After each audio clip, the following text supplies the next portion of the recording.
Здравствуйте, рада приветствовать вас в проекте «Онлайн-среда». Меня зовут Катерина Сергеева, и сегодня мы расскажем вам актуальные новости России и нашей республики, а также обсудим интересные события и ответим на ваши вопросы. Оставайтесь с нами, будет интересно.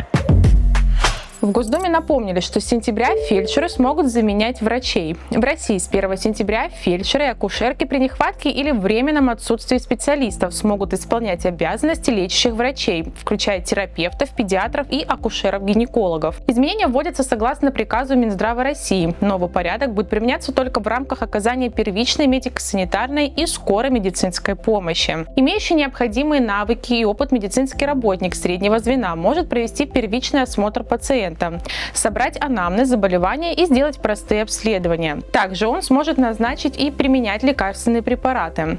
После выполнения необходимых процедур и при подозрении на заболевание фельдшер отправит пациента к нужному специалисту. Согласно приказу, возложить на фельдшера функции лечащего врача теперь разрешается в фельдшерских пунктах, врачебных амбулаториях и поликлиниках.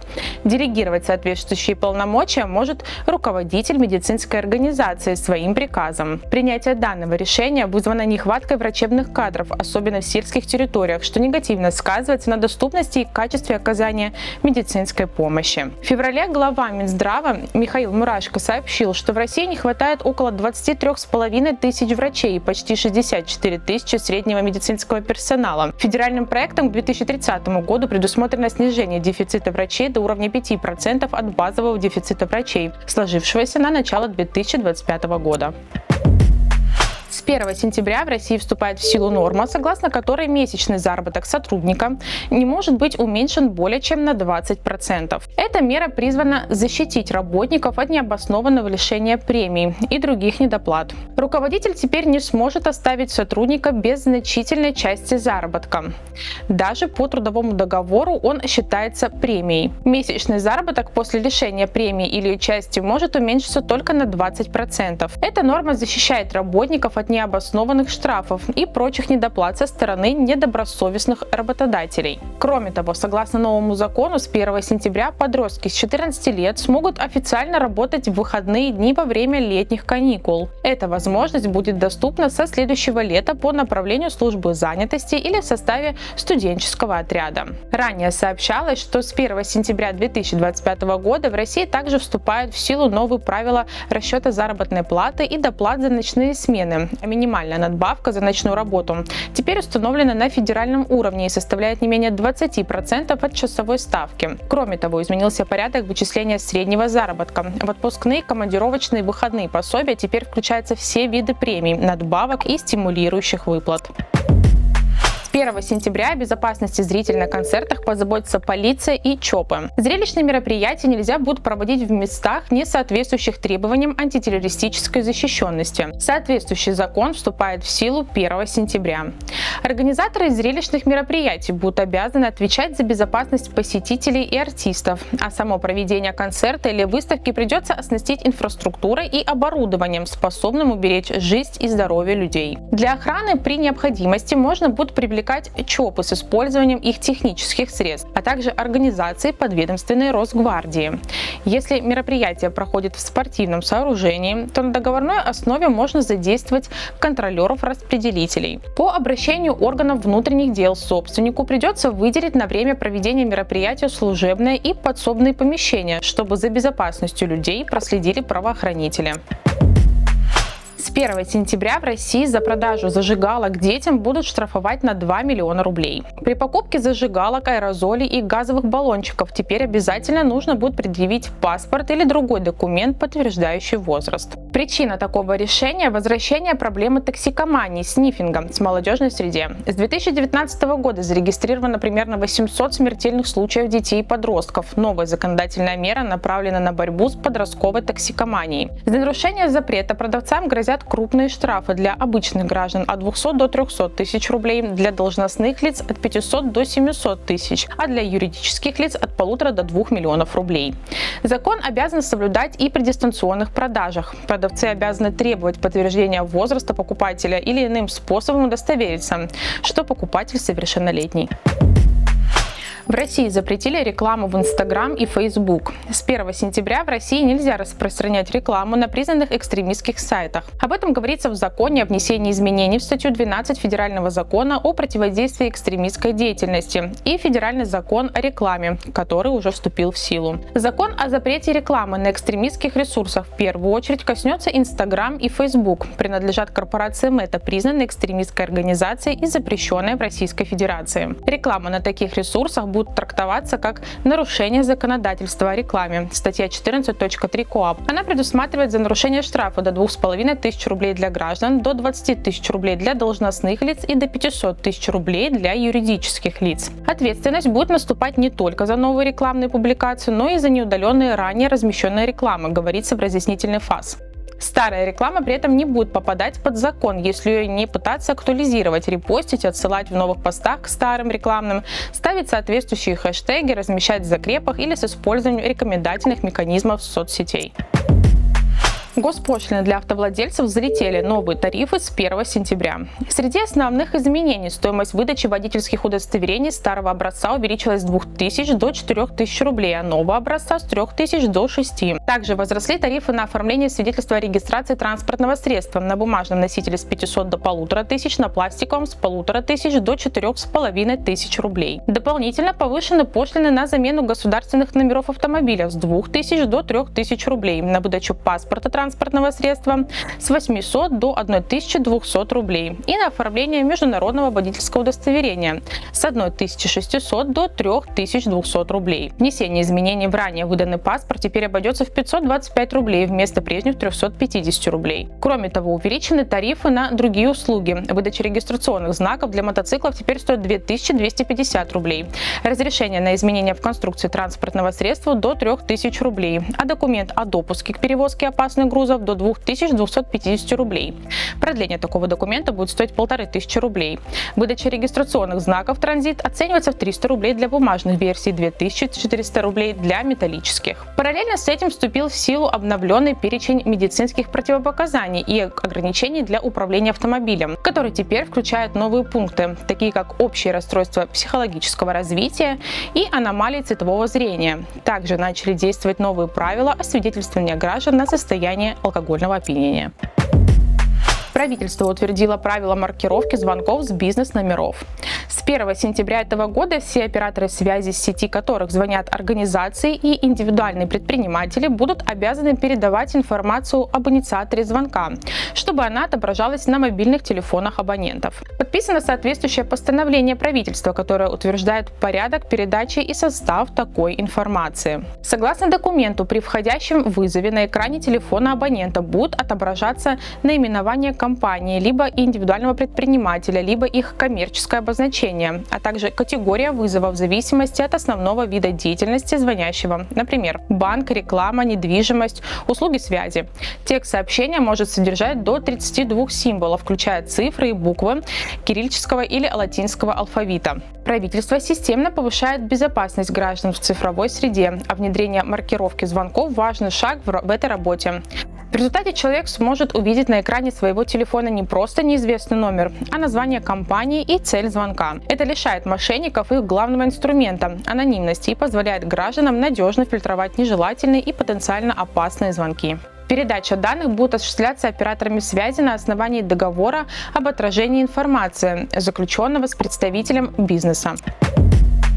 Китай с 15 сентября введет для россиян безвизовый режим до 30 дней. Китайские власти с 15 сентября введут безвизовый режим в отношении граждан России с обычным загранпаспортом сроком до 30 суток. Об этом заявил официальный представитель МИД КНР. В целях дальнейшего содействия взаимными поездками граждан КНР и других стран китайская сторона приняла решение расширить круг стран, граждане которые имеют право на безвизовый въезд. С 15 сентября 2025 года по 14 сентября 2026 года будет действовать пробная безвизовая политика в отношении граждан России, имеющих обычные паспорта, сообщила на брифинге.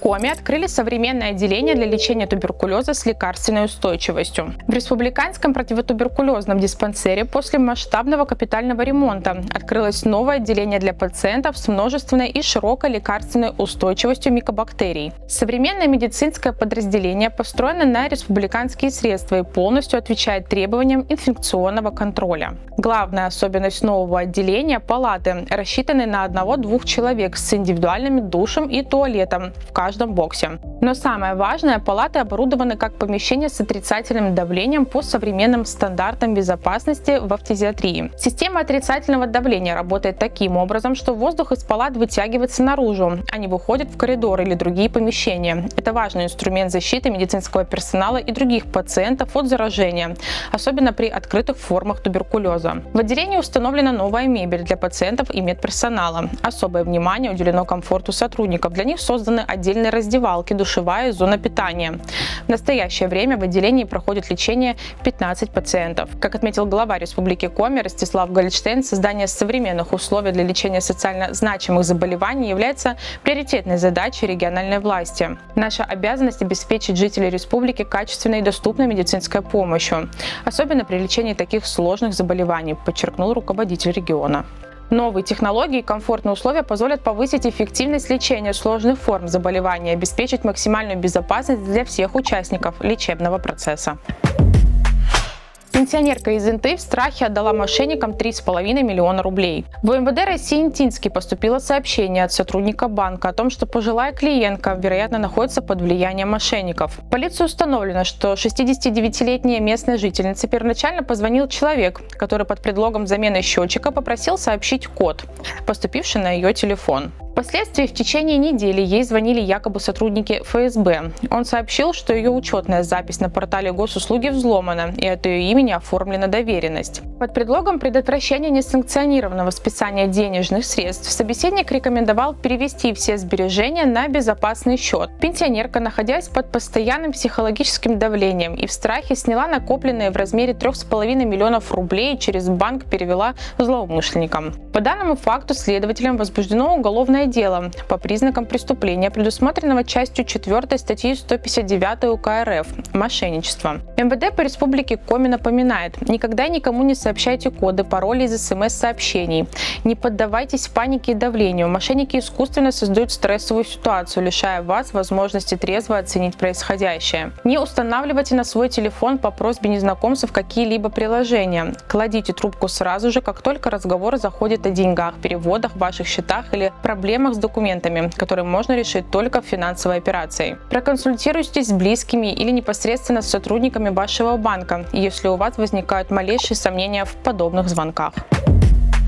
Прокуратура Инты утвердила обвинительное заключение в отношении директора местной управляющей компании. Прокуратурой города Инты утверждено обвинительное заключение по уголовному делу в отношении директора управляющей компании, обвиняемого по части 1 статьи 238 УК РФ «Оказание услуг, не отвечающих требованиям безопасности жизни и здоровья потребителей», сообщили в Республиканском надзорном ведомстве. По версии следствия, в результате допущенных обвиняемым нарушений при оказании населению услуг по содержанию многоквартирных домов 1 марта 2025 года произошел самопроизвольный сход снежно-ледяной массы с верхних этажей многоквартирного жилого дома на несовершеннолетнюю, отчего последняя получила черепно-мозговую травму, которая квалифицируется как легкий вред здоровью. Непринятие надлежащих мер по своевременной очистке крыши и иных внешних конструкций дома от снега и наледи также создало угрозу безопасности для жизни и здоровья не только пострадавшей, но и иных пешеходов. Ранее прокурором города реализованы полномочия по предъявлению исковых требований в интересах несовершеннолетней о взыскании с общества компенсации морального вреда в размере 100 тысяч рублей, которые 23 мая 2025 года Интинским судом удовлетворены в полном объеме. Решение суда вступило в законную силу. Санкции части 1 статьи 238 УК РФ предусматривает максимальное наказание в виде лишения свободы на срок до 2 лет. Вину в предъявлении обвинений директор общества не признал. Уголовное дело для рассмотрения по существу направлено в Интинский городской суд.